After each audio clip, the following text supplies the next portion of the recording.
Great greetings, people of the sky, and welcome to another stream this Friday.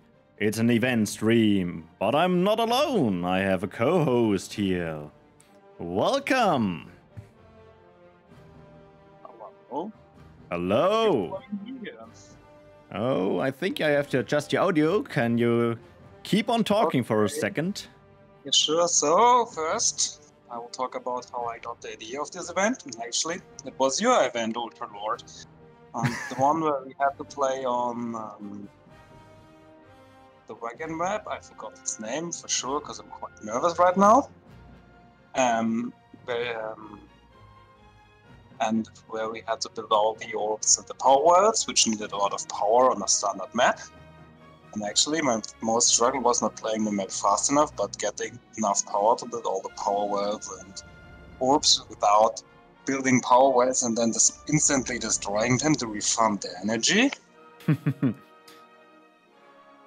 And since you have a nice website which can analyze a lot of stuff, you also made this event possible. Is my audio now clear? Yeah, it's a bit laggy. Maybe your network connection is a bit laggy, but I think it's fine. Okay. Awesome. Okay, so that is the old school efficiency, and we will go over the rules and then we'll check out 8 replays this evening. Stream will be around 2 hours. We will have a break in the middle, and of course we will have 3 quizzes. If there is something like the audio is too low or the game audio too loud, just type into the chat and we can adjust this accordingly. So, what was to do in this event? You have to play on encounters with Twilight on standard difficulty, has to finish the map in less than 45 minutes, and you are not allowed to use any ability except of the opening and closing the gate and the army screaming stone, which was already a nice challenge and a new spin up on the event stuff. But now the interesting part, there is a power score system and you have to go for lowest power. How is it calculated? Well, spells has a factor of 1. So if you are playing the card Mind Control for 250 energy, you get 250 points. If you play a building, you have 1.5. So the Shrine of Mertir would do 330 points instead of the 220 it would cost in power. And if you go for units, this is expensive. If you are summoning a Juggernaut, from the 220 energy, you get 440 points. So, be careful with that. But what is there to win? We had 4 categories. The sub 10 minute, 50 minutes, 20 minutes, and 45 minutes. With places 1 to 3. And each place gets a lot of boosters. There was some confusion about the ranges. Maybe you want to elaborate here for a second? So first well, the map is quite easy on Expert and Standard also. And actually I wanted to make a challenge for like all the pro players to play like on a... Well, if you want to play fast, you normally need a lot of cards, and I don't have much time to regenerate your units. So playing fast needs more energy. And this, so we I wanted to encourage players to play like the pro players to compete in the sub 10 minutes. Then the regions are all sub, so if you're like below 15 minutes but you have a lower power score than any one of the 20 minutes, you still would win. You could still win in the sub 20 minute category. And I think most of you interpreted it like there is a range from 0 to 10 minutes, from 10 to 15, from 15 to 20, and from 20 to 45. So, yeah, that's how it turned out. But I think most of you found the special challenge a lot more interesting than the actual challenge. Yeah, there were 5 bonus challenges. We had the armchair commander with the lowest action counts. When I read that special challenge, I was throwing back to the first Battle of Tactics with the action count on the same map. And maybe to get this back, Volin was winning that event with, I think, 69 actions, but on expert difficulty. So we will see who got this challenge here, because it's not easy. Next one is the power saver. I guess the name says what to do. Save power. Way less, Volin? Okay, sorry. I would have to check that out. The poor man's fortune for the one with the lowest deck level. And this challenge was actually designed to be won by new players, because 100k of gold is actually in the beginning quite a lot. And yeah, it could give you some progress boosts if you would have won it early in your game, but we will see who won it later on. Yeah. Next is the new star for the lowest rank in each time category, so 4 player will get this this reward. And the last one, I still don't know what the Codesmith is about. Well, I'm happy to hear this at the end of the stream, I guess. There was a lot of debate in the forum and in the Discord. So, without all the stuff and talking out of the way, this is the ranking we are going to fill in the next minutes or hours. You don't have to count, it's 31 players joining in this event. So, from the 31, we are watching now 8 of the replays. We will watch all first places of all 4 time categories, and we will watch all 4 replays of the special winners, like the armchair commander, the one with the deck level, the lowest deck level, and so on. So let me show you the first run, which is in the sub 20-minute time category by Pejhi. You know, I'm very bad with butchering names here, and so I'm sorry. If you're in the stream, feel free to correct me here. Let's switch over to Battleforge.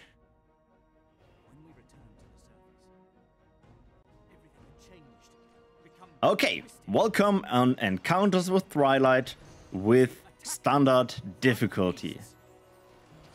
We are starting here with nature, it looks like, with a lot of shamans. I think the main strategy here was to keep the North Guards alive instead of summoning his own units here and use them to kill the units. But keep in mind, 4 shamans already. Every shaman costs 60? I think 60 is it? Yeah, 60 times 2 points, so already a lot of points here in units. Starting already cleared. Next is this region here with some buildings to destroy, and here is an L unit, and another hack will spawn here later as soon as you kill the large unit. Nice thing about shamans, well, you don't have to invest in healing or building, they keep everything alive. Spirits hunters are joining the fun. Shamans also doing the damage here. They are M counters, so perfectly here against the Slayer. I might join in a bit. Yeah, what we all have to remember, this player, by the time I checked, was at PvE rank 5, which is actually pretty low, and I think it's an exponential scale. So you're not, I don't play very much games. Here we see some switching between healing and attacking. Normally you can micro shamans in a way that you can do an attack wave and then cancel the after they attack, you press the stop button and then they will heal. So you can cycle between healing and attacking, which makes them actually quite effective. Dachi, for your question, yeah, thank you, Tiny Thor. It's the new star challenge, the one with the lowest rank in the sub 20, lowest PvE rank in the sub 20 category.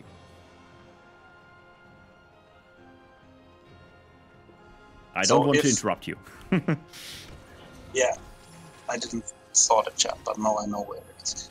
Yeah, for the things, if we had a tie, the next thing, so like if we had a tie for both player being PvE rank 8, then the power score would decide the winner, and if then the power score would be the same, then time would have decided the winners.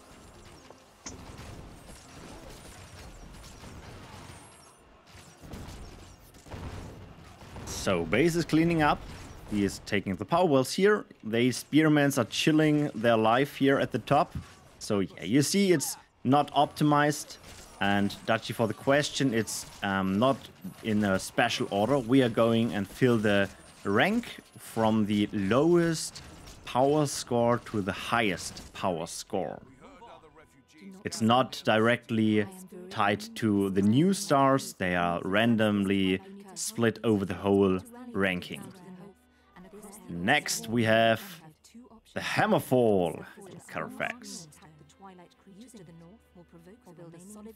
Let me give a second and turn off Viridia's voice here. we will listen to her quite a lot now. Oh yeah, we don't want the PvE League flashbacks. Yes, yes. And now we see an interesting card. I'm a big fan if people are playing different stuff. We see the Deep Fang. Kiting out the units here. We saw that before with the Juggernaut. And now getting another set of units while waiting here for the Screaming Stone. It takes 3 minutes before you can use it. So effective use of the 3 minutes to kill already some of the units here. And probably... Ooh, we see a Mo.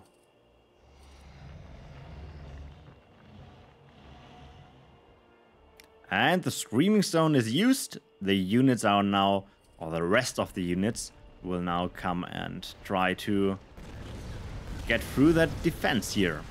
But we have the Green Hammerfall, which is healing units nearby. So if you're looking at Mo, he got a bit of damage, but instantly healed. So we still have, I think, 3 shamans in the background which are healing the units. Yeah, you know that I think the Hammerfall and the Shaman are the only cards he got upgraded. What I'm a bit confused, he's not collecting the gold chest. You know all, I'm a big fan of gold chests. And he's a new player, so he might need gold. But maybe he was too focused on the event. Destroying buildings. Nice move. Next is the new challenge. The Evil Eye, the Twilight Wrathgazer, who can disintegrate units. So this is the challenge here he has to face now. Let's see what his plan is. He's not taking tier 4, so he's going for tier 3 finish, placing the Sunken Temple nearly outside of the range of the Wrathgazer. He's not attacking at the moment. Let's speed up here for a moment. And Tremors. Tremors have a lot of HP. Problem is the Wrathgazer is taking the HP he has at this moment. So playing them dazed is not optimal. But that stuff only a new player might not know. And now the units going in and going for the kill probably. We see like a lot of early mistakes. Also, the pest creepers from the Sunken Temples are not spawning yet. Yeah, Temple is still here, but nothing is spawned now. And now the Juggernaut gets the hit. which takes away some of the damage, but at least the 2 deep things will. Yeah, they're burning through. Also nice focusing out some of the spirits here. This one comes through. But this one should be down, yes. And the last HP points. And a GG here for this run. Winner of the New Star sub 20 minutes category. Let's speed through the Walk of Rogan here. Nice, so GG's.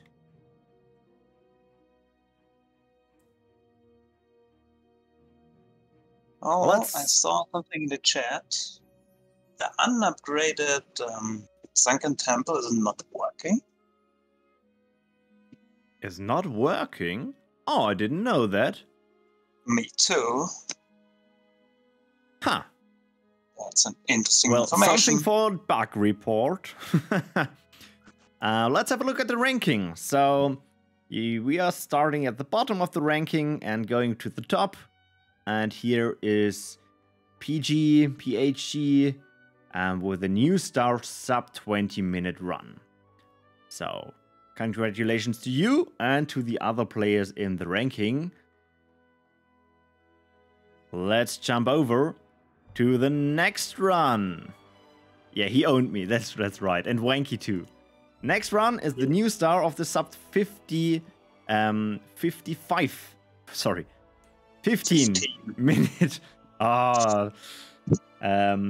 minutes category. It's NullSeed. So let's have a look how he approached the challenge. He is going for the fire start. Classic Noman, the green one, who can heal themselves, and an L counter. We're already seeing here a New Star by he has not fully upgraded deck, which is totally fine. That is the challenge, of course, too. If you're going here for the New Star. Some more units. We don't have a lot of L units here to fight, but the pushback, the knockback of the Fire Swarms is probably a nice addition here. And gives safety against a lot of the small units. Already at sub 2 minutes, building tier 2. So we see quite the fast move here. Thank you for the subscription. With a nice move here. And we now see the bandit cards too. We see commandos, which are L counters, M counters. Cleaning up the rest of the map and starting now at the top. Taking the first power well. Keep in mind, building the power well as soon as possible gives you most energy on the long run. So already another improvement to the last run we saw. But building a power well means also to defend the power well. Well, you don't have to defend, I guess, but if you want the energy. Switching now to the left side. We will see about defending power. It's a spoiler.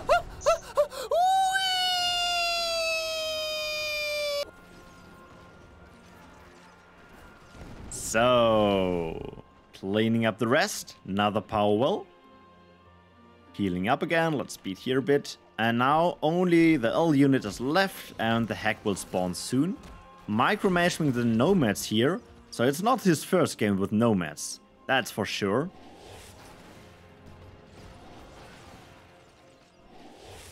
And everything survives, which is always important here on this challenge. Resummoning a unit is so expensive.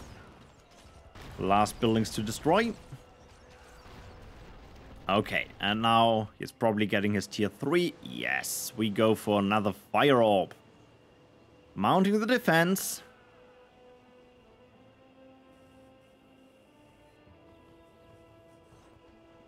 And let's see. We see Corsairs. And the blue Pyromaniac.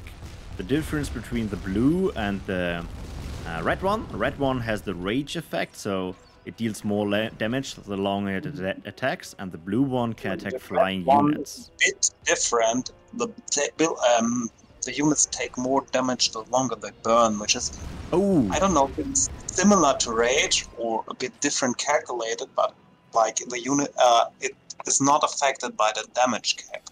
So if you burn a large horde of Pyromanic Red, all of the units will be affected by the burn damage, which is on this map actually quite effective, and you could easily defend the wall from Pyromanic Red and a bit of stuff to distract. But if you ask me, maybe his plan was to go for the low deck level. If you see, only the Nomads so far are upgraded, and every other card is now on upgrade level 0. Maybe it was on purpose to take the blue one because he has already upgraded the red one. Okay. Or nice defense. Steal a new player, maybe he doesn't even have the red. Yeah, that's totally possible too. And now the last challenge is the boss. Instantly running in, no preparation, just go for it, and we see Pyromaniacs. Again, the blue ones, but a lot of the blue ones, I guess. And I think maybe that was the reason why taking the blue ones, because the spirits are flying, so the red one would not be able to damage them. Yeah, that's a big advantage of the blue ones. So we see here the first spirit coming, and the Pyromaniac easily killing that in time. Maybe the Corsair could do this too. I mean, he had two some seconds ago. The magma line will quite attack. Yes. Enough to distract the spirit. So last HPs. Units are getting lower here. He don't has a lot of energy to resummon more, but it will go out in time. Yeah, easily. And GG! With around 30.5 minutes, that was a very nice run in the new star sub 50 minute category. So let's check out the ranking again.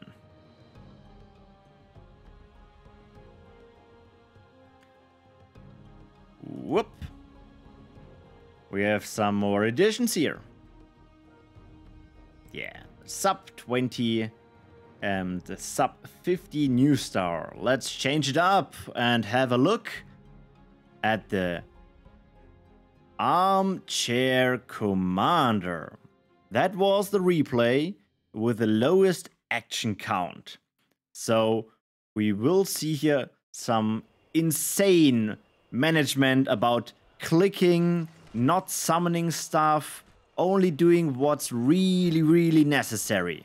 And the run is by Codlbodl. We haven't checked it, but are the 5 actions from the map checking if you completed the objective are integrated in this action count? Yes, it's all actions, but also for all players. So even if you finish the map without clicking anything, you would still have like 5 or maybe even 10 actions or so. I think there are 5 actions from checking if the if you completed the objective. So he's like at 434 actions. So the beginning looks like collecting energy, and now he's still on the Shaman, Nature, and Windweaver strategy. You don't see this here really, but he's not using an attack command. He is using an attack move command. So he says he orders his units to, for example, run down here, and if there are units nearby, attack them. They will then auto-attack, and if the unit is dead, they will continue moving in a certain direction. That's the big plan to optimize here. In the hotkey for us is Shift A on the point where you want to run. Yeah, like Roland said, he was the winner of the challenge on the last battle of the first battle of tactics, and that is the optimizing you have to do here for the actions. And we now see Stonekin units and an aggressor. Keep in mind, aggressor, nice move unit to kick around L units with the L knockback, but not as strong. I think that's only 700 damage on the unit. If you're looking at the Shaman or the Windweaver, even the Stone Charles have more than the aggressor. Let's speed up. He is not in a hurry here. He is not going for a time record, also not going for a record with the points. So he is taking his time. And that was his attack move. Sorry, that was too fast. Going in and doing the circle downwards. Attack commands. Units attack the unit, the enemies, and then continue the moving. Attack the next spot. Attack the next units. And so on. He is still probably using only one command here. And the units are doing everything by auto-attacking. Going to the down left, killing the spawn, the tower. And building tier 3. We go for another Frost Orb. Will he give in to the temptation of the gold chest? Nah, if he's going for action, he should not. I would be happy. And even more nice units, we see the freezing flamethrower. Big fan of the unit here. Will come in handy, I guess. And now he has to be a bit careful here with his flying units. Yes, there's a lot less action than Battle of Tactics 1, but Battle of Tactics 1 was played on expert, so there are a lot more units and a lot stronger units. Down there was a Twilight Colossus, which wouldn't have been able to be killed by this. And also, the Wild Blood waves were actually quite hard to beat without excessive picking. And as you see, he is taking his time also because he's not taking any power wells here, because that is an action. So he's only sticking to his first 3 power wells here, which are running out soonish. We have here 170 and 150. So let's speed things up. Let's see how he's doing defense or attack. I think he is doing defense if you're going for low action count. So it's 3 minutes of waiting. And he called them. Let's see how the defense holds up. Yun's doing here the auto attack. He is not ordering anything. And the freezing flame throws. Oh, that was a spell here. That was the freeze spell, the tier 3 one. Another oink. Internet connected bad, but I think the name is Frost Guard of the spell he used, which is quite interesting if you use it in combination with Rage Flames, because it deals full damage to frozen units. Exactly, normally 50% damage reduction of frozen units. That makes sense, yeah. A nice defense here. And now, the interesting part, the boss fight. And the boss already attacks 1 unit. He did a move command so near to the gate that the attack of the boss triggers all the units here to go in and fight. And, well, let's see if that unit mix really can kill the boss without resummon. Okay, he's resummon the dragons, which makes sense. They are XL counters, so dealing the most damage against the boss. The flamethrowers are not as effective as the flyers. Yes, and also the boss has the boss immunity, which makes their freeze a bit ineffective. Yeah. And I think he started a boss fight because he made, for the defense, he made an attack move to the boss. So all the units were already running into the boss, so... He even used here a spell, another Frost Shard, just to be safe to kill the boss. Because, well, his units are going quite low here. And 1000 HP still left. That killed nearly the archers. 700. Yeah, that should work out in the end. 2 more hits and boss down. Close. Only 1 unit that was disintegrating at this moment. Last unit killed it. GG. That was a nice run. Yeah, and standard difficulty, we don't have kind spirit, which would heal the boss, so that makes the fight a lot easier. Indeed, that was nearly sub 20 minutes, which is still very, very good. So let's see where that puts him into the ranking. Here we go. Nearly on the next page. And I guess we saw now 3 replays. You have now a good feeling about the map and the challenge. Do I smell a quiz? Is there a quiz? There is a quiz. So, the rules for the quiz. I will draw a line and you are able to send in your guesses. The person who hits the guessing question correct, or the one who is the nearest, will win a booster. If there are 2 people having the same number, the one who sent it in the first will win the booster. You can only win 1 booster per stream, so if you win in the first quiz, you cannot win in the second or third one. So, the last run was about actions, and the question is: how many questions total will be used over all 31 runs? It's a very hard guessing question here.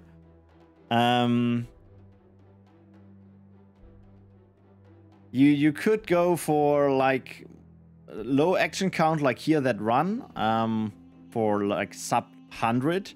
But you have players who really like to click and do like 10 move commands even if you only need 1. So that is a very tough and hard question for the guessing. Numbers coming in, that gives me a moment to drink something.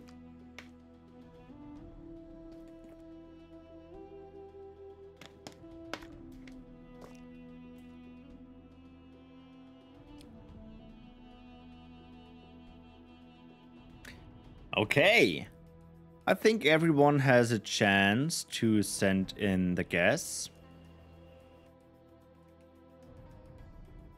We will draw the line. And last chance. 3, 2, 1. It's over. Let's see. The correct answer is 9,686. So Kapo has a 9,200. And Volan has a 10,000. So Volan is closer than Kapo.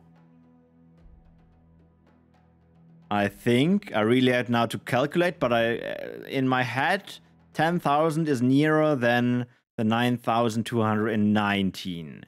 So, congratulations, Volan. Let me type that down, or else I will forget to send boosters. You always need boosters, right? So, nice one. And with that, let's jump into the next replay, which is a spicy one because it's a winner of 2 categories. The run we are looking now is from Arabika, which is the first place in the below 10 minutes ranking as well as the new star. It's very hard to think that Arabika is a new star. But yeah, he is the one with the lowest PvE rank in the sub 10 minute category. Because he was the only one. Let's see what he did to make a run in sub 10 minutes.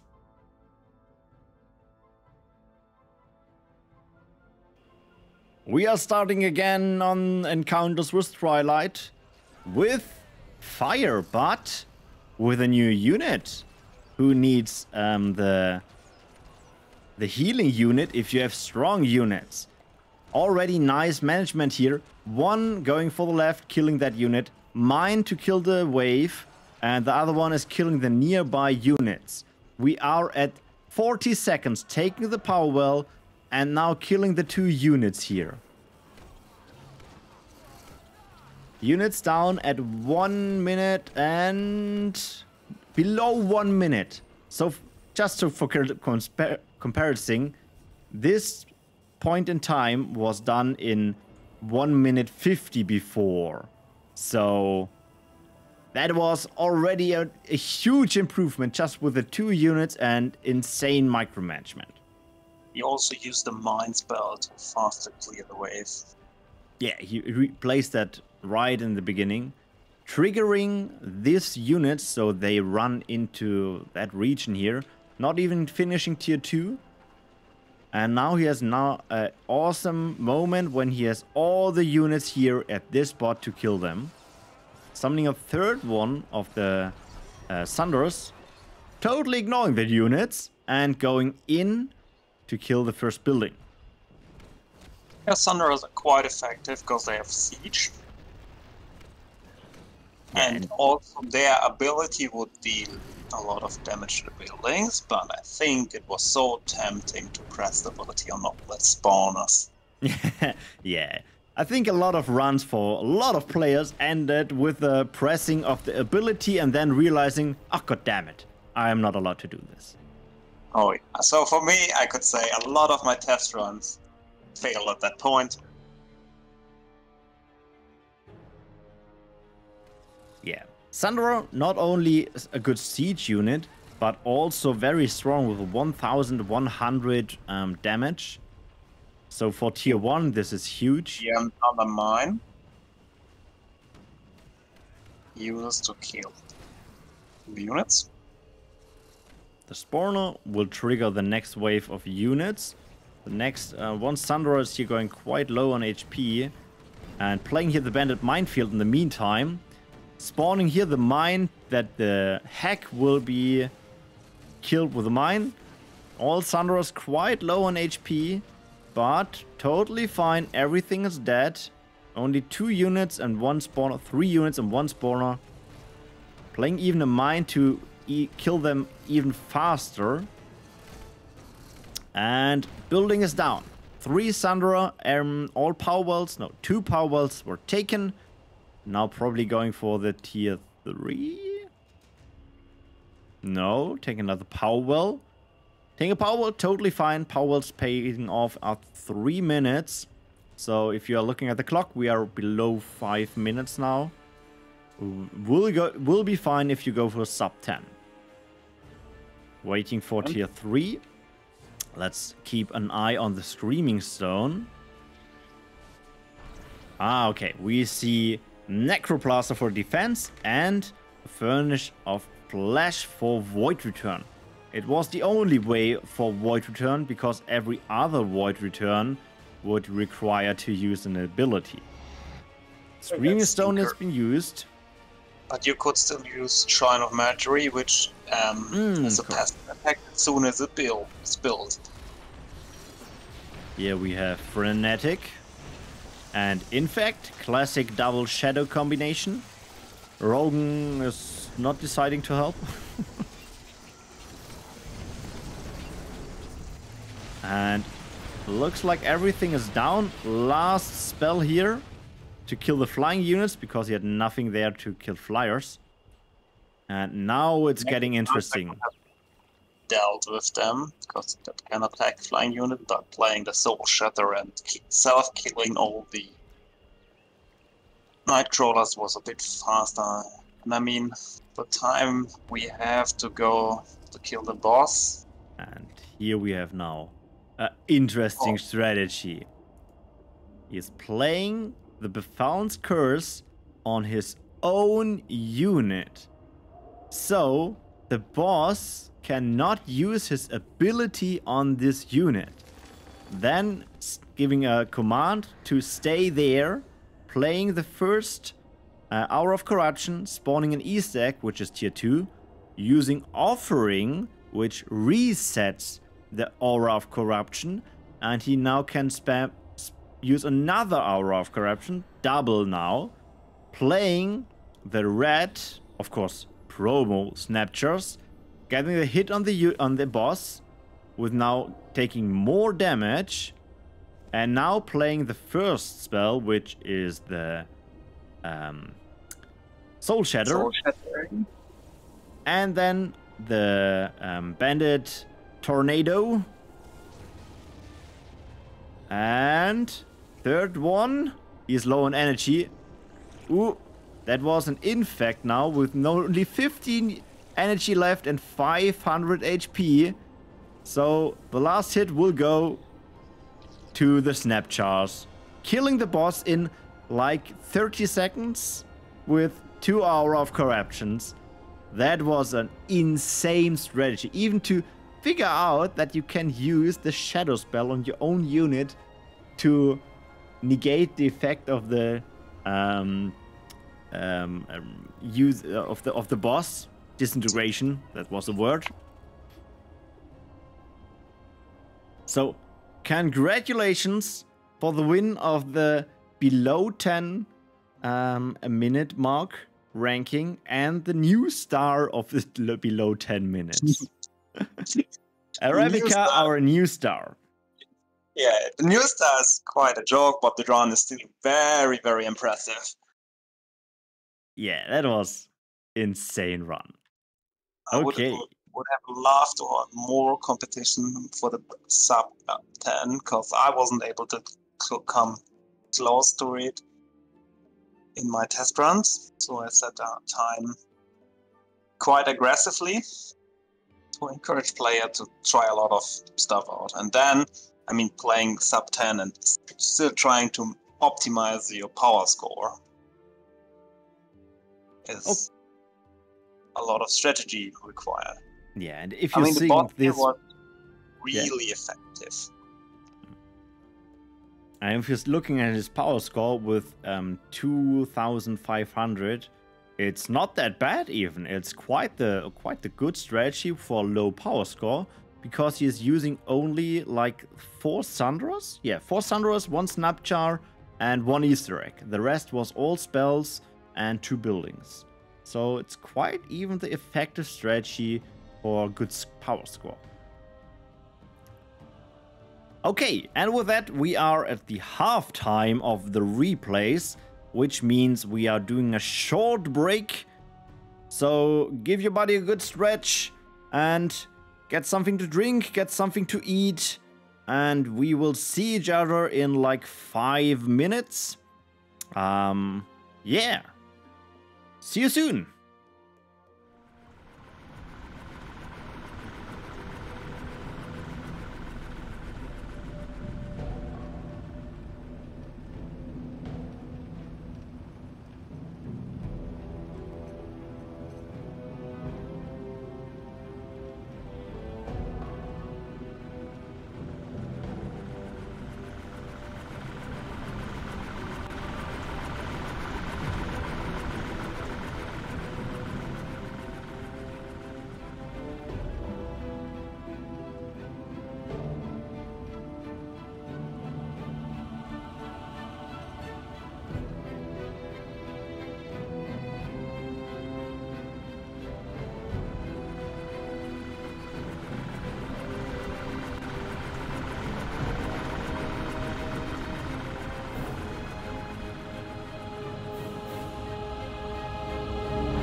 Okay, people of the sky, it's time for some more event action.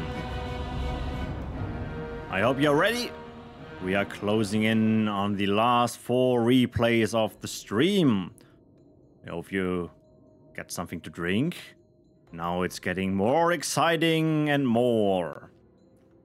Let's go to the next replay.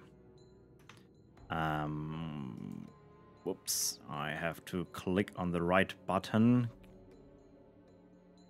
So,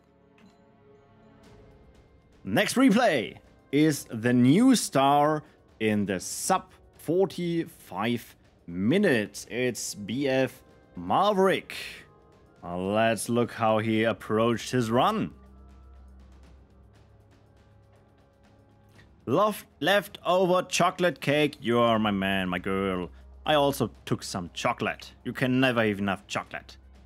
So we see a classic fire start with triple nomad nature. Ignoring the unit on the left side, going for the right side to trigger all the units here.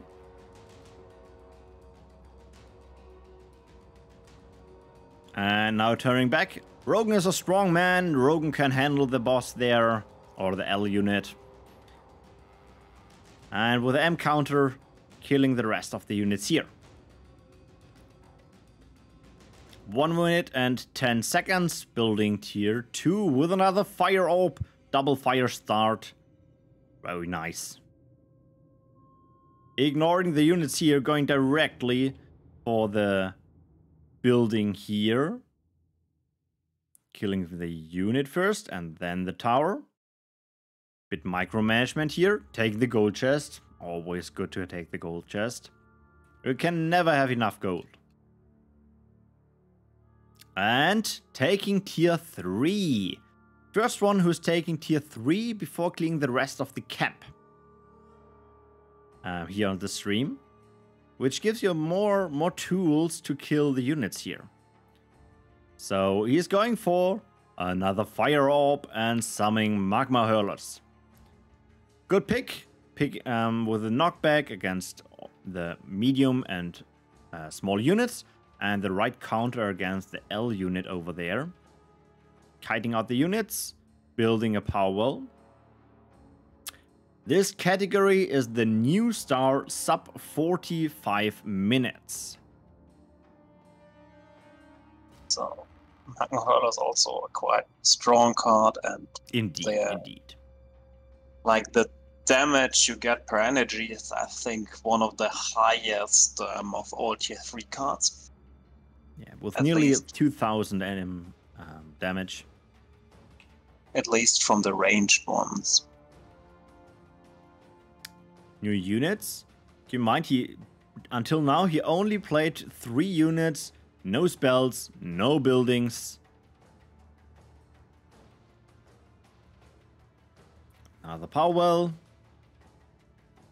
And done with... no, this means the lowest rank between... not between 45 minutes, but under 45 minutes. But he's PvE rank 8. And the Pejhi was rank 5 and NullSeed was rank 7. But they all were below 45, but they won like the nearest time. So he won the sub 45 minutes. Getting the Juggernaut out to play, losing 1 nomad. And Rogan is now getting the beating. The big damage dealer are here, of course, the Magma Hurler. And very interesting strategy to kill that XL unit here. Without summoning any buildings or doing the wall, just by letting Rogan Kale do his thing. With his big HP pool. He has 10,000 HP on this map. So he can tank a bit. And now we see something new. He is going in and killing more of the units. Going for the towers. and not using the streaming stone. So the magma hurlers doing a bit of their thing, killing all the units, now going for the buildings. Let me just check where the nomads, here they are healing. I think he would be happy to not lose that nomad back there against the Juggernaut. And now taking another tier 4, it's another fire orb. Some low HP units here. Yeah, that one magma hurler is quite hurt. But with that now cleared, he can heal up at this orb and summoning a fire dragon. The big damage dealer of fire. He can fly. He has the rage effect. So he is dealing more damage the longer he's attacking. Clearing the rest of the map. Or of this section of the map. Also a tower counter, which will come in handy quite soon. Indeed, indeed. So yeah, probably the perfect counter here for the boss. He don't have a lot of HP. So if the boss decides to disintegrate him, yeah, he's gone pretty fast. Yeah, it's a major drawback. But most of the cards are balanced in some way. So Rogan is joining with his crew. Let's see what's the next. Going in with a fire dragon a bit below, a bit behind. Then moving with the fire, with magma hurler in front. So the boss is attacking the magma hurler, playing both shadow buffs. We have the unholy hero and the unholy power for more damage. And if you look at this HP here, XL counter, rage effect, and very strong unit. That's a nice combination. And with that, the boss goes down in 40 minutes of playtime on the map. GG's here.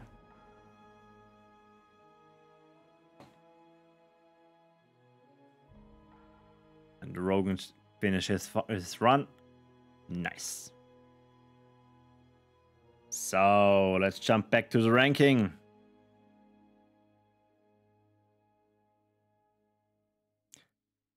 So we now have here our below 45 minutes new star. And we are also seeing now some of the players getting the second place, which is also the new star, and the third place of the below 50 minute range. So let's have another look at one of the first places. The first place in the sub 15-minute category, which was Anske. Let's have a look how he approached that run. We have a fire start. So, and classic nomads, spawning them in a queue here.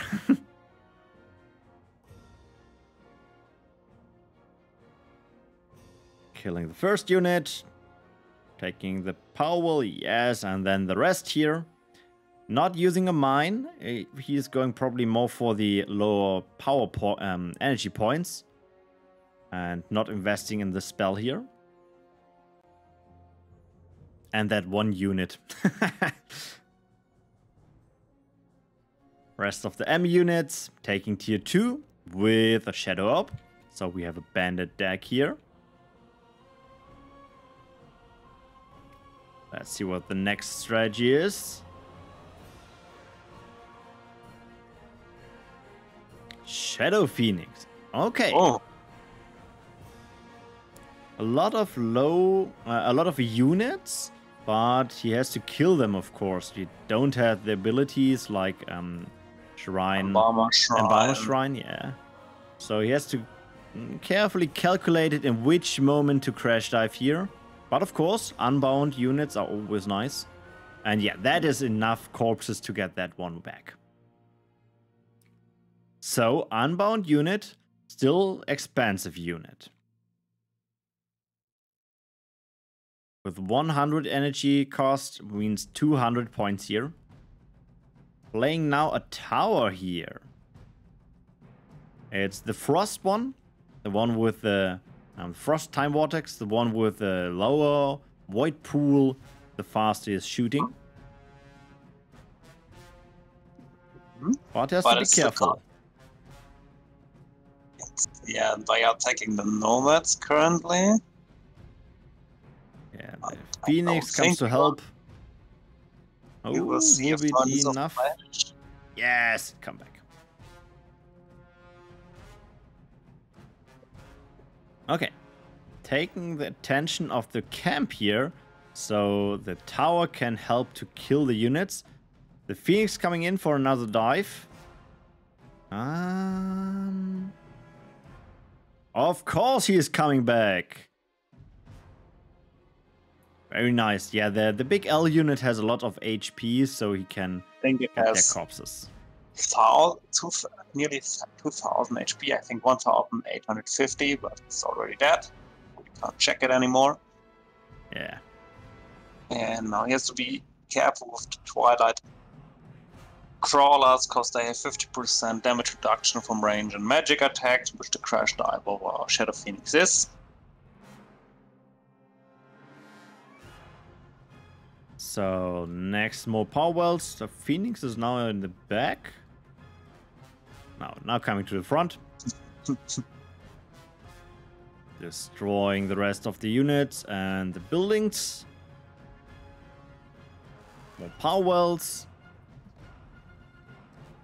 Last 3, 4 entities. Yeah, I think a lot of people trying to optimize their run had a lot of restarts. I mean, here we are at the top 10% of the ranking. Taking all the gold chests, important. Increases your play skill by 10%, I hear. I mean, I would actually be really interested in statistics, like how many restarts we had because nobody used an ability. Yeah. So now it's probably the waiting game till we can use the Screaming Stone. Maybe he will use this moment to lure out some of the units in advance. That's not looking like it. Screaming Stone has been used. The one nomad here standing in the back. And the first units are coming in. We see the Infect. We see a bandit minefield. Yeah, there's a lot of stuff here already. Phoenix another dive. I think it's number 5 at this point. So that is a valid. That is a lot of damage he can pull off on one unit. Yeah, the Phoenix was quite effective, but still alive. Only 1 unit left. And it's a flyer, so he has to use his tower. I lost a run by using the ability of the Nomad for the last flyer. You have to be careful here. And taking tier 4. Now triple fire. Let's see what the plan is to kill the boss. You mind the lowest power score for the below 15 minutes. And we have here the Fire Dragon. And still 3 nomads. Kiting out the boss. And this is one thing we all learned in this challenge. You can lure out the boss from his boss area. And as soon he is locking on Rogan Kale or his companions, you can use this to your advantage. Yeah, but actually it would be idle that he locks on Rogan Kale, because Rogan has 10k health, so the boss takes quite some time to disintegrate Rogan Kale. But on the other hand, I don't know. I haven't timed it, how long it takes that he disintegrates Rogan Kale. Yeah, but now he's going for the close combat, so I guess the boss will now decide to disintegrate Rogan Kale. Yes. And now time is ticking. Yeah, Because if you're not fast enough, you lose.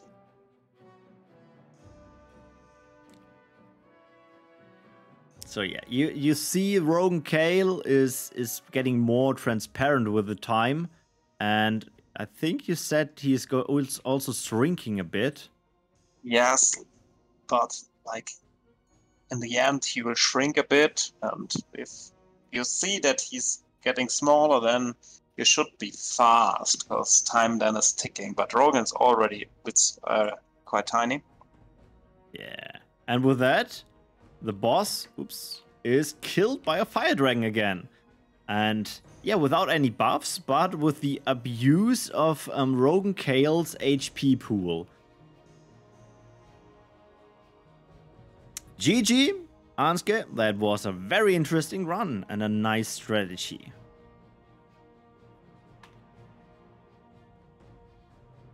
So let's see at the ranking. We also now see the third place of the below 20 minutes.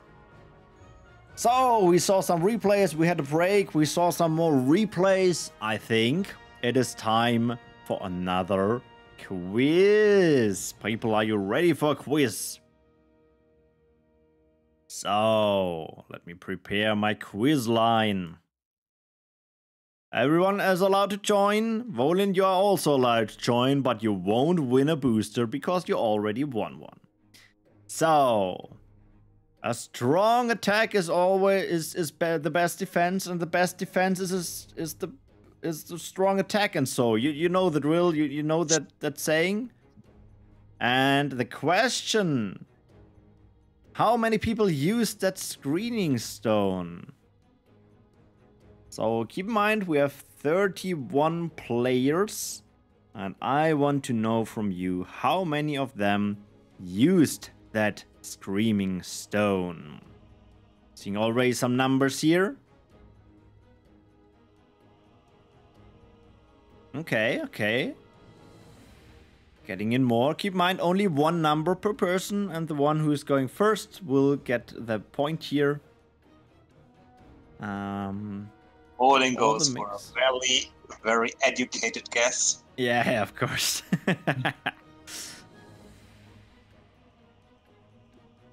So, let's take a sip. Give your last second here.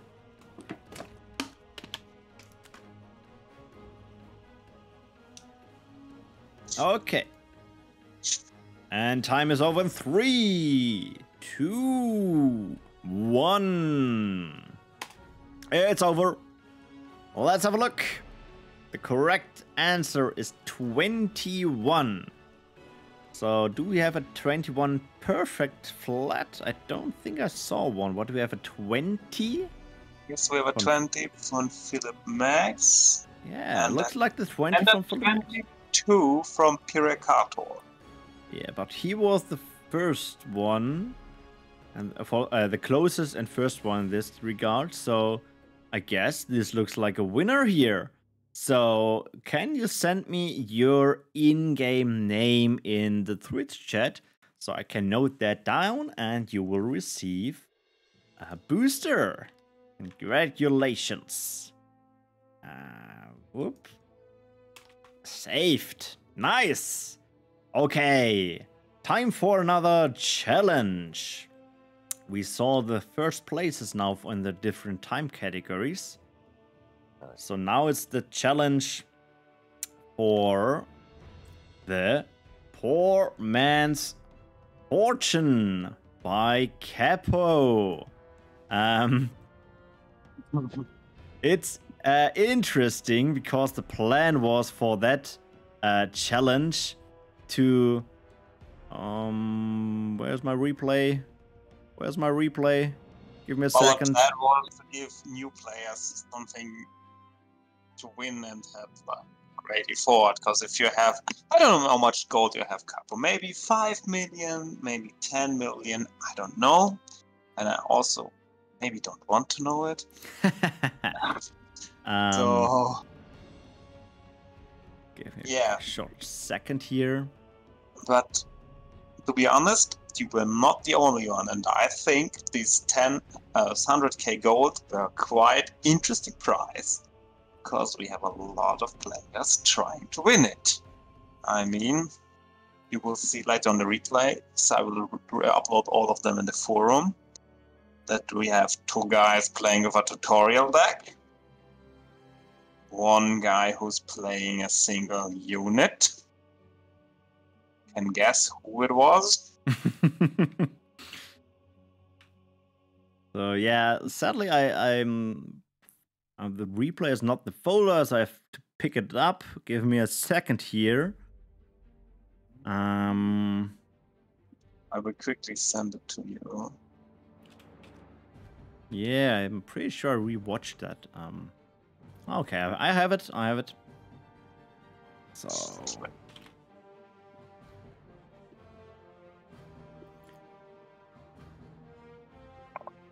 just watched it yesterday. So okay, now we are ready. Sorry for the delay. And here we go, the run of Kapo with the lowest deck level as well as the lowest power score. So yeah, there were other people with the same deck level, but with a higher amount of points. He is doing the nature start here. Shamans. I think it was my first idea, to be honest, too, to just work with the units you get from Rogan's companions here.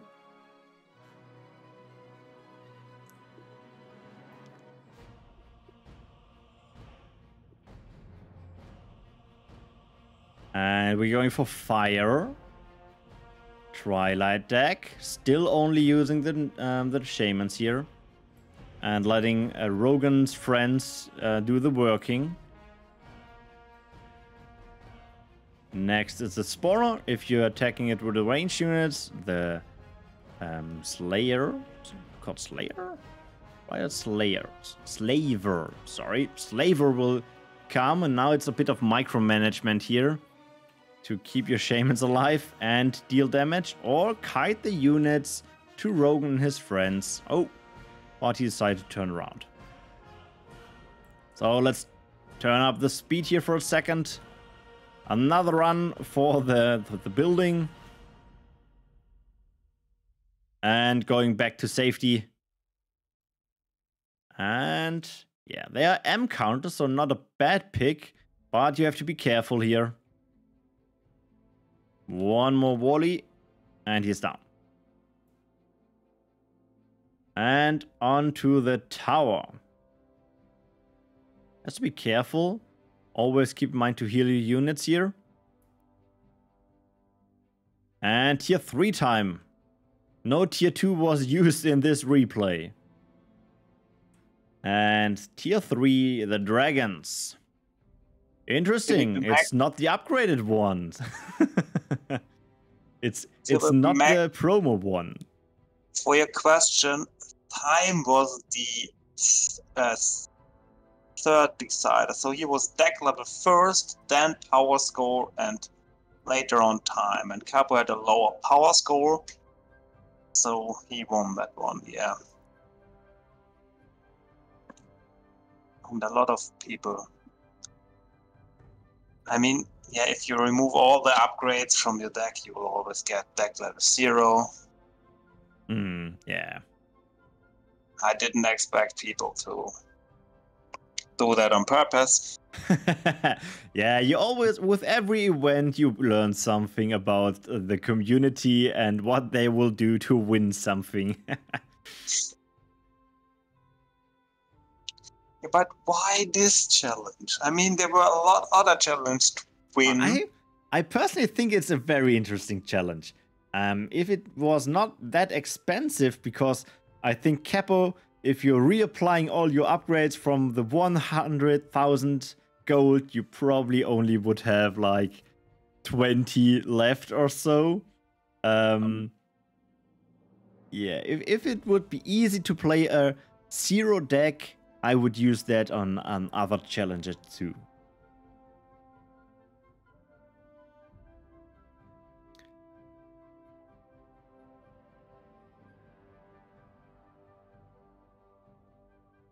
So, going in with the dragons. I'm not sure if he's going for the streaming stone. The first XL unit easily killed by the XL counters. And yeah, looking like a clean of the base with the units. Always keep in mind to have all the units still alive here. I still think the strategy with only 6 units at this point is quite good. And flyers quite nice against all the not ranged units. And even the some ranged units we have here are only archers. And the anti-air buildings, they can be annoying. I'm curious, Kapo, did you lose some runs here by using the ability of the Swarm Drakes? I'm always, if I use the Swarm Drakes and see the ability, oh yeah, I can sleep then, that makes things easier. Nah, okay. That was then good good thinking.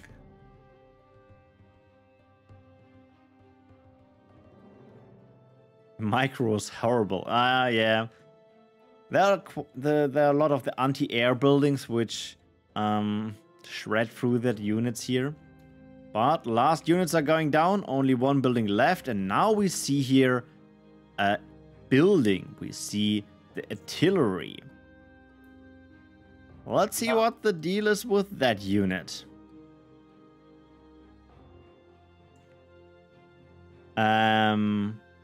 He's a bit behind than the normal position of Rogan and his friends. The first spirits are already flying through the boss. And now we see a disintegration of, again, the crew of Rogan Kale. In the meantime, the artillery is firing. The shamans are also helping, and the dragons are also helping now. Rogan's friends are attacking the boss and now getting shredded by the spell and the disintegration. And now it's Rogan's time to shine and tank the boss once more. Let's see if this is maybe more close here.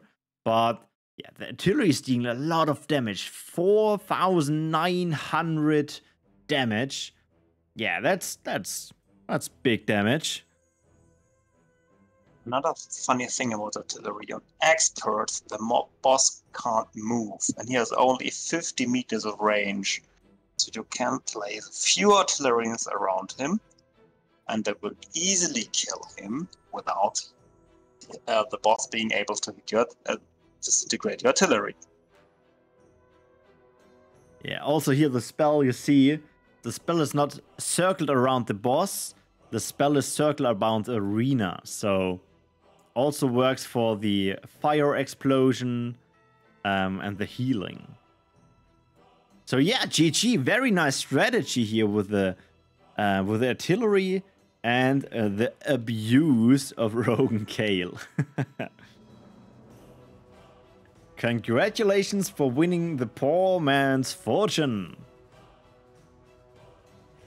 And also, take a look at your spot in the ranking. You are also the second place in the below 20-minute category. Very nice one.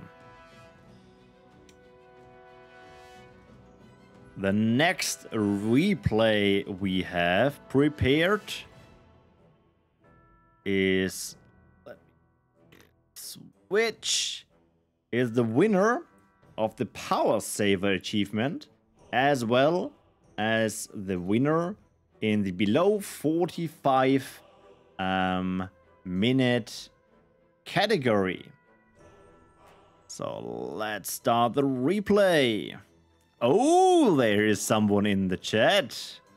I'm always happy if I can show off replays and you can see it yourself on the stream.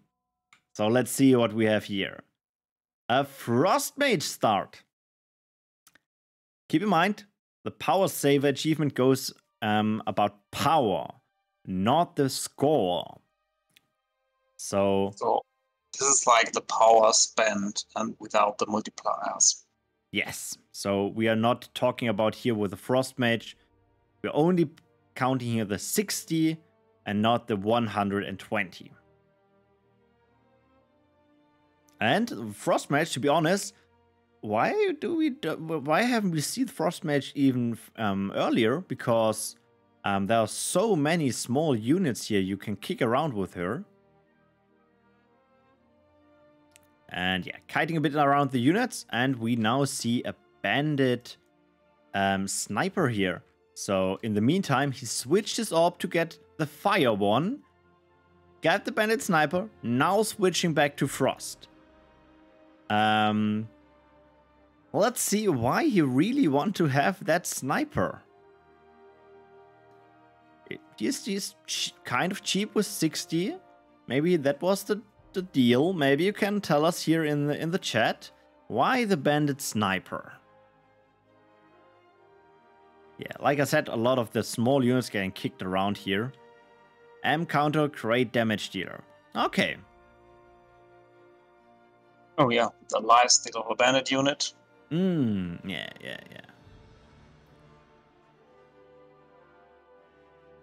Yes, orbs and wells are not counting into the score and also not in the power spent category.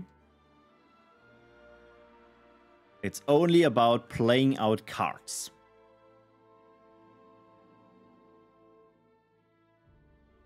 Killing the next building.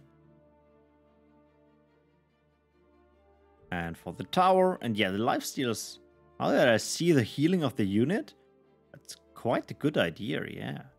Tier 3 time. It is another frost.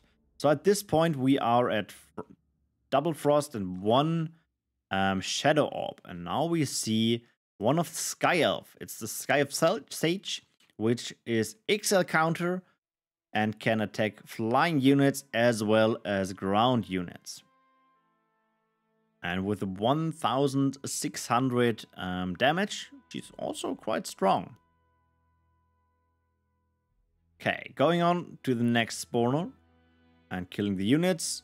Has to be careful here, not losing his units, else it would be probably a restart, I guess, if you go for power saver. Killing the units. Losing a unit always results in a restart because it's like quite expensive to recast a unit. Yeah. Losing the power, it's not that bad. I mean, he has 400 power at this point, and to tank the unit that's damaged here with the power, good idea. Not to lose a unit here by accident. So, next unit here. 2 buildings left. Power Saver was the one with the lowest amount of power used. Not with the multipliers, only play out cards. So at this point, we can count this together. We see that Bandit Sniper for 60. We see the Frost Mage for another 60, so we had 120. And the Sage for 100, so 220 is the current score. Sage is going to the front. The wall has been built. Let's speed up for a moment. And he's kiting out the Juggernaut, so he's attacking the wall. And now using the wall just to buy time that the XL counter can kill Juggernaut. Yeah, it takes some time, but still have a bit of wall left. Yes. 2 hit per segment. Ooh. And nicely calculated. Was that by luck or have you tried this out? Like 3 times before it's working. Okay, and now it's looking like we are going to 10 times. Okay. And now it's going for killing all the units. He's deciding not to use the Screaming Stone, I guess it makes sense. Defending there with 3 units is, I guess, impossible. Maybe you can use Rogan and his friends to tank some damage, but it's pretty tough, I guess. Okay. Going in, killing the spawners. All units are ranged, which is quite good here to organize them.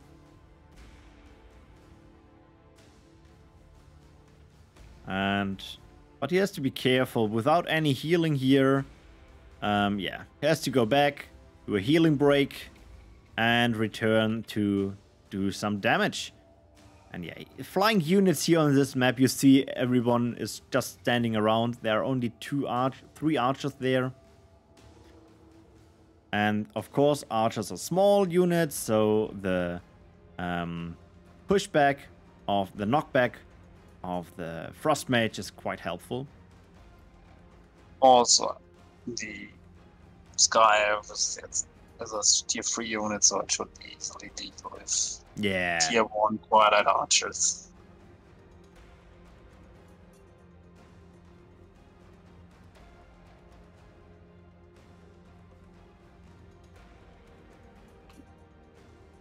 And more units are down.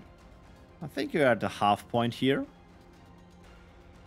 The units here killing the anti-air building, while the Sage is killing another spawner. Yeah, the anti-air buildings are quite tanky. That always takes a moment. Yeah, Taking tier 4. I think you need around 5 Shadow Phoenixes to kill them, so... Sage killing the rest of the units. If you're lucky, it's now on 2000 energy.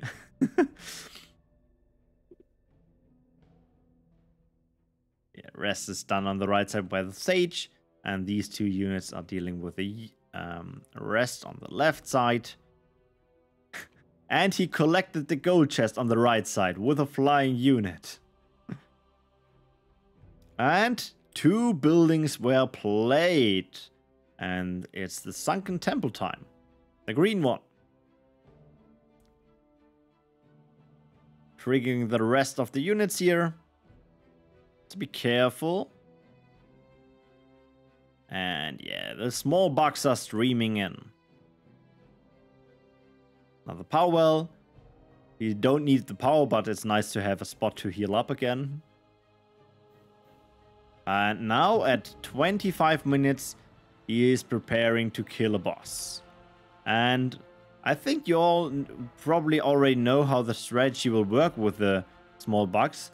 But this building was surprising me. And I think it's a great idea to not deal with any spirits and just play an anti-air building.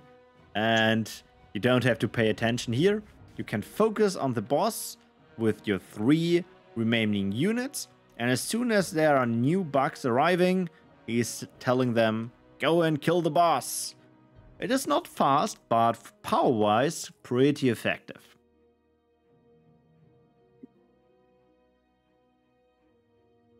And last damage on the boss. Actually, and it's GG.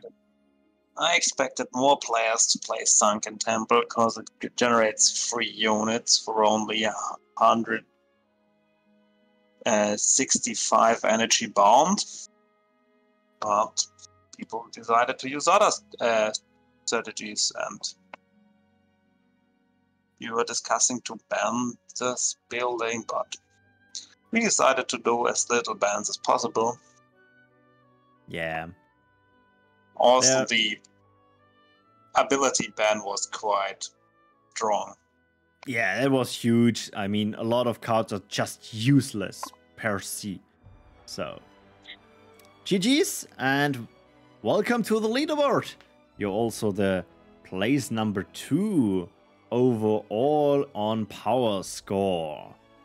And we also see Tiny Tor and Dachi joining the ranks here as 2nd and 3rd place in the sub 45 minutes ranking. And with that, Only one person is left. Only one player to watch. But before we do this, you know what's happening next. We still have a one booster to give away. It's quiz time. And that quiz question is a classic one. If you watched one of my event stream, you probably have seen this question before. It is the color question. I want to know from you which orb was played the most and how often. So I'm looking for something like Shadow 60 or Nature 80 or Frost 21 or something like this. So I want to hear a color and a number.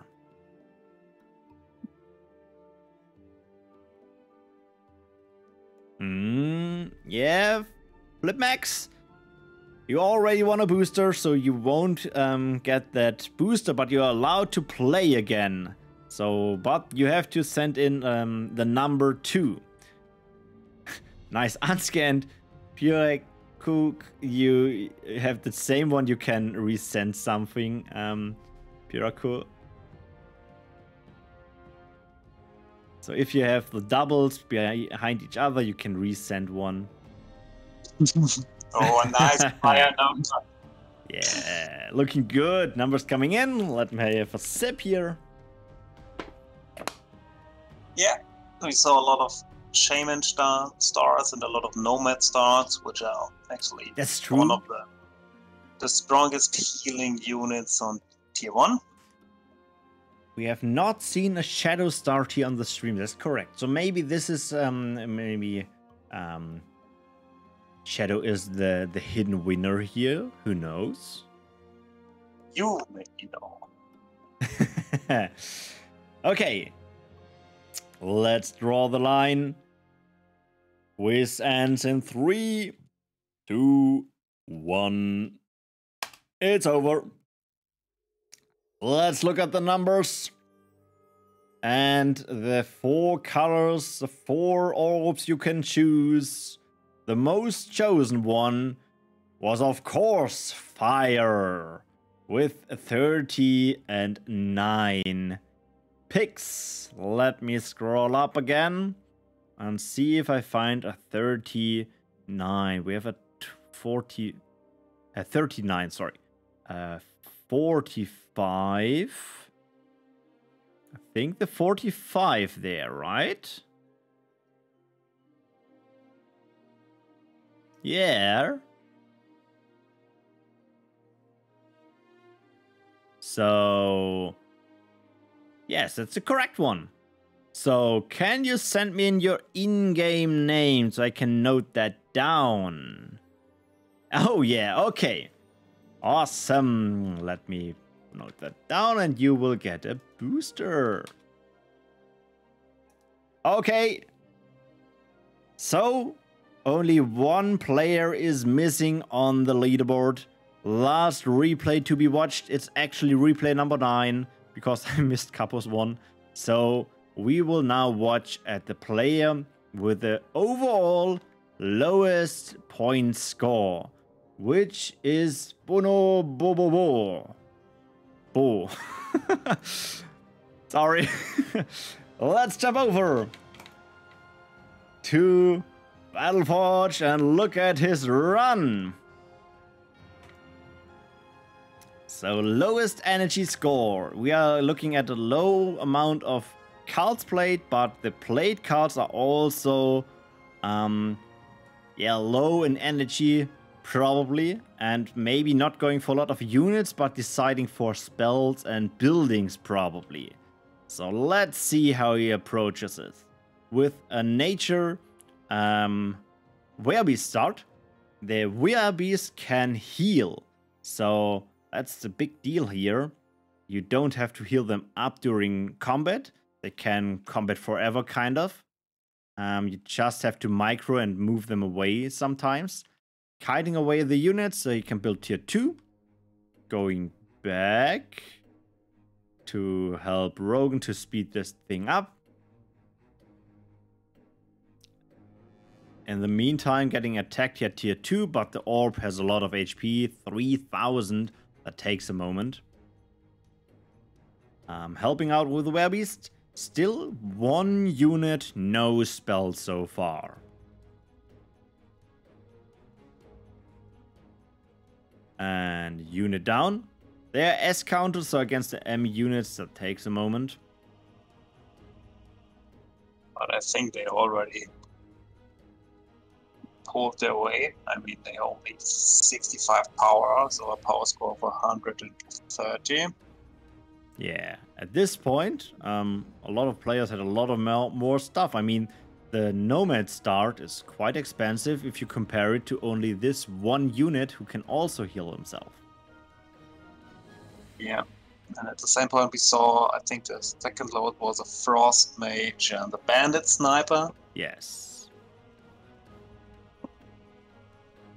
So at this point, we saw the Bandit Sniper, which means the other player is already investing more energy than here this squad of Werebeasts.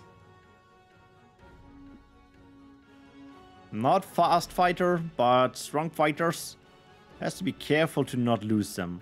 I'm curious how many runs has been reset because too greedy in fighting and oh, you can kill them and they're dead. Damn.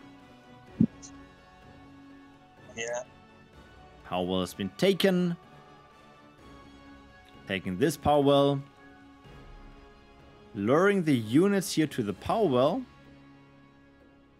And falling back to heal up again. And now the units are attacking that power well, and he is just ignoring it. As you can see, he has 600 energy. He is not here for the power well's power. He's just here for the power well's HP. Falling back with the units. Healing them back up. And killing some more units. Getting another power well, and back to the building. Falling back for healing. And yeah, you see the drill. He's abusing the HP pool of the power well while dealing the damage on the spawner here. The other thing, I think focusing the spawner is not that a smart idea, because I think on standard they're not spawning any units. On this spawner, no, they are not respawning at this. So killing the units first and then killing the spawner would be a lot less stressful. But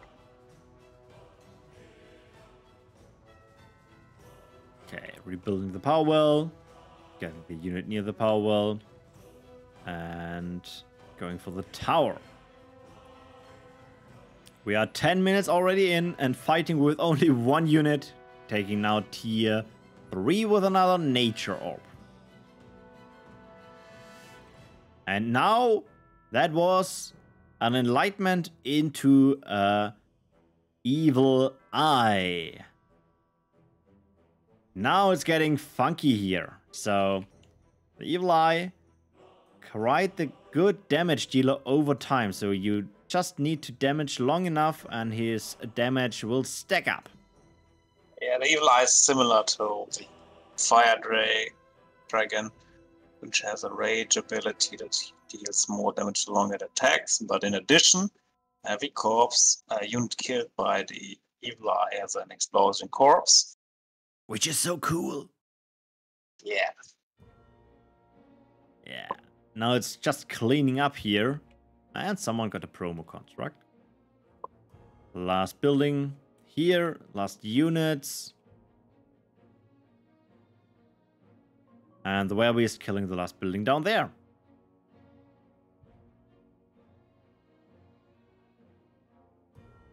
So let's see what the strategy is. Calling them or going in. So streaming stone or not. Let's see. Dancing around the gate.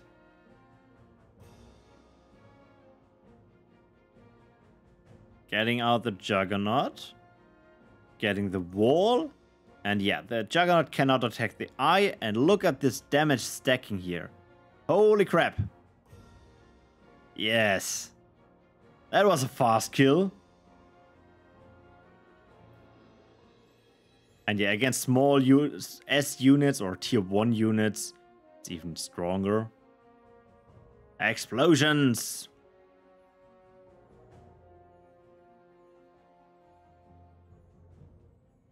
Yep. Yeah.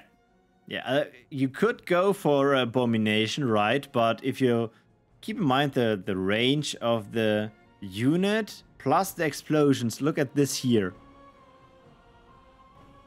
Boom. He's just killing 1 unit with this attack, and 5 other will die too. So the Evil Eye is so strong here. Yeah, Evil Eye is smart, and also the Rage ability is comes in pretty handy. I mean, the Abomination has amazing damage per power. Now we have an army Screaming Stone. The rest of the units are coming in. The Evil Eye shines as well as... Oh, everybody dies by a corpse explosion. Yeah, that explosion. Against the small units even more, the medium units not taking so much, but if you have to kill everyone with a single attack, that takes forever. And with that explosion here in the back, boom, 4 units down in like 3 seconds. Last L unit. And still keep in mind, only Werebeasts and an Evil Eye and an Enlightenment so far. Okay, last to do is the boss. Probably not taking tier 4. For what? You already have your Evil Eye.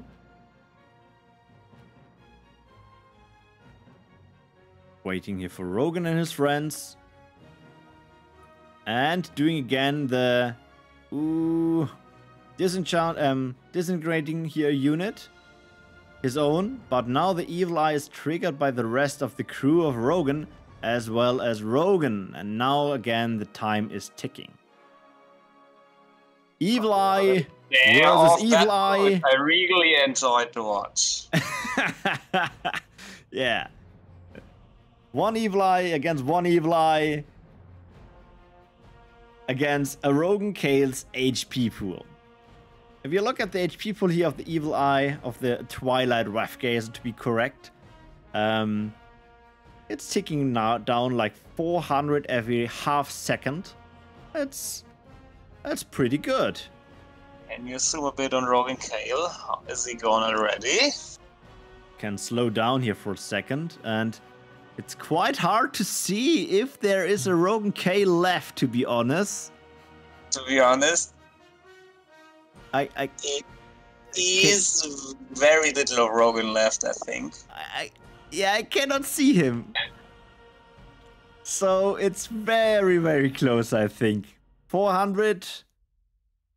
And he is gone. I'm wondering how often this didn't work out as planned. But insane run, playing the whole standard map with only 3 cards. That is impressive. Nice strategy, and also not only the strategy, but also the performance of that strategy. Insane. But that's not only for the top runner, for all runners with all the strategy. Like you said before, we had players with a tutorial deck, which is an awesome idea here for the low power score, low deck score. So many impressive runs. Let's look at the ranking. This is the final ranking. You see now all the players here. And all the bonus challenges. So, and with that, we are nearly at the end. Before we send you off, we have 2 more things to do. First of all, I want to give a shout out to the host of the event, who organized all this. So Vornskr, thank you so much for the event. I think not only the participants, but also the people in the stream enjoyed it quite a lot. Yeah, I hope you had a lot of fun. And actually, I was quite amused by some of your riddling. But first, we have to draw the 10 random winners from all the participants. Yes, that is the second part we are doing now, and that is the random draw. Let me switch over to the website. Give me a second. Where is it?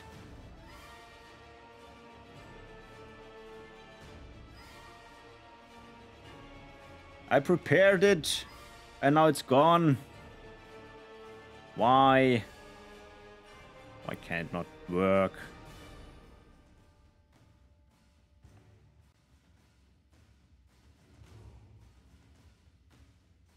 Now, okay.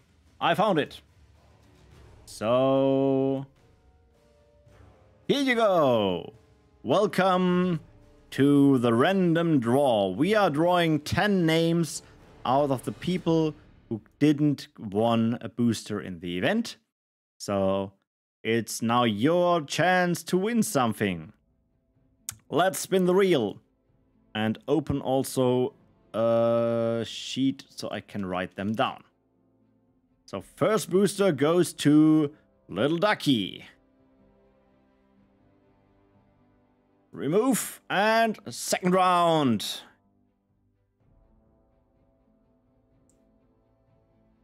Goes to ITAP.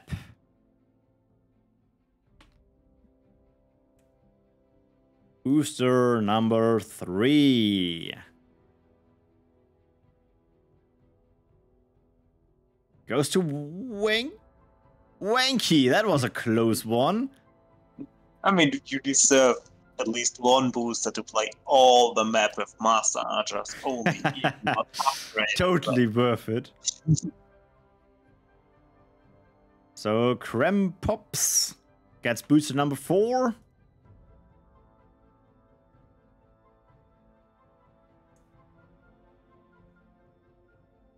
Nuki gets also a booster. We are at booster number 6.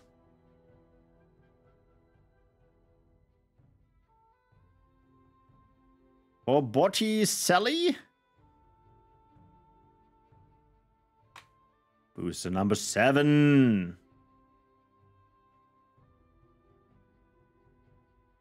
Prototype.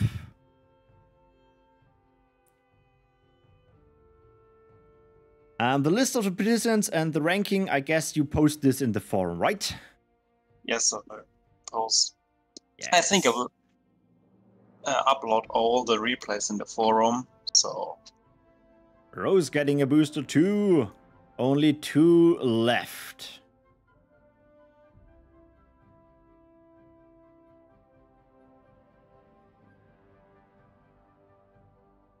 Greyfather getting a booster, and the last one.